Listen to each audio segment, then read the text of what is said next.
आजच्या या बेमुदत साखळी उपोषणामध्ये भारतीय जनता पार्टीचे रायगड जिल्हा महासचिव या उपोषणाला आज बसलेले आहेत आणि या उपोषणाला बसल्यानंतर त्यांनी या नागरी समस्यांसाठी आंदोलन देखील पुकारलेलं आहे। आपण त्यांना विचारूया की या नागरी समस्यांसाठी आता सोडवण्यासाठी प्रशासकांवर आपण कशा पद्धतीचं सुटू शकतात।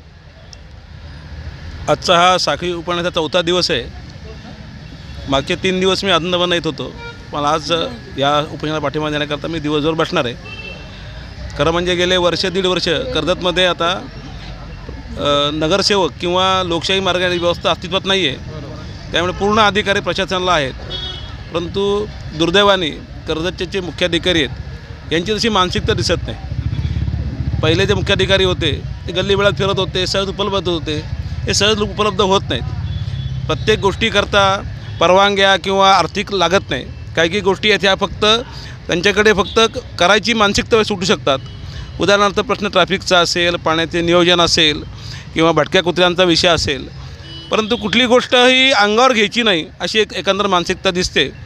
आता ट्रॅफिकच्या विषयामध्ये अनेक लोकांनी अनेक या ठिकाणी सूचना केल्या, P1 P2 करा किंवा समान असमान दिवसाला वेगवेगळ्या प्रकारची व्यवस्था करा। जे केव्हा तरी नगरपरिषद स्थापनेच्या 30 वर्षापूर्वी बिल्ले दिलेत, एकदा व्यक्ती गेली की तो बिल्ला रद्द झाला पाहिजे। तो लोक विकतात कसा काय आणि दुसऱ्याला हँडओव्हर कसा काय होतो, हा सगळा घोळ आहे सगळा। त्यामुळे त्यांनी जे करायला ठरवलं तर कमी श्रमामध्ये त्यांचे अधिकार आपण ते करू शकतात। आमची या उपोषणाच्या माध्यमातून त्यांना विनंती आहे की आपण पुढे या। आपण सरकारचे एक अधिकारी आहात, शासनाचा कुठेतरी आपण या ठिकाणी देणं लागतात जनतेला।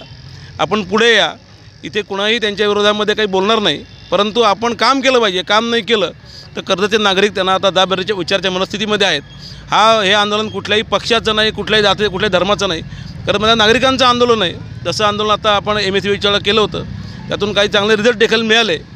तर आता या जे मला आपण मुलाखती प्रश्न विचारते सांगतो की मुख्याधिकारी पुढे यावं, आमच्या सर्व सहकाऱ्यांची भूमिका सोडवण्याची आहे। परंतु त्यांनी जर तशा प्रकारे दाखवलं नाही तर ते आंदोलन वाढत जाईल।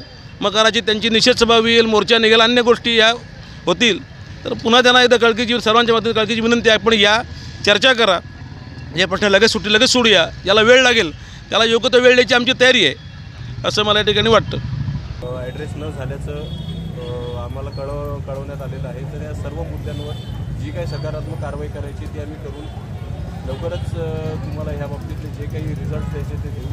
त्याच्यामध्ये आम्ही फक्त आता तुम्हाला अशी विनंती करतो की आपल्या शरीराची काळजी घ्या आणि हे साखळी उपोषण त्वरित स्थगित करा, जेणेकरून आमच्याकडनं जे अपेक्षित आहे, आपल्याला जे आमच्याकडनं अपेक्षित आहे ते आम्ही तुम्हाला उद्या देतच आहोत। आणि जी काही तुम्हाला रोड संदर्भातली किंवा जी रस्त्यावरची जी कारवाई अपेक्षित आहे ती पण नगर परिषदेमार्फत केली आहे। धन्यवाद। बेमुदत उपोषणाचा चौथा दिवस आहे आणि आजच्या या चौथ्या दिवशी कर्जत नगर परिषदेचे मुख्याधिकारी वैभव गारवे यांनी आज उपोषणकर्त्यांना भेट दिली।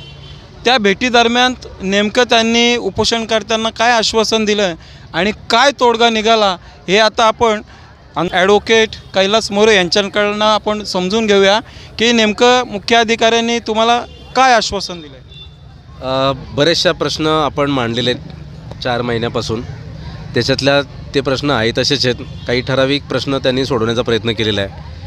आता त्याच्यातला जी यादी आपण त्यांना दिलेली का ज्या महत्त्वाचं म्हणजे पाण्याचं आहे किंवा फवारणी आहे, कचरा संकलन आहे, भटक्या कुत्र्यासंदर्भातलं आहे, ट्रॅफिक संदर्भातलं आहे, CCTVतलं आहे। CCTVतला तुम्ही पाहिलं सर, परवा दिवशी एकाच दिवशी 5 चोऱ्या झालेल्या आहेत। का झालेल्या आहेत तर बाजारामध्ये कुठेही त्याचा कंट्रोल नाही आहे, CCTV नाही आहेत। तर त्या महत्त्वाच्या जे असे प्रश्न आहेत त्या प्रश्न सोडवण्यासाठी तुमच्याकडे काय धोरण आहे आणि त्याच्यावर आता त्यांनी येऊन वरवर तोंडी चर्चा केलेली आहे। त्यांना सांगितलेलं आहे का हे प्रोग्राम कृतीमध्ये आणा।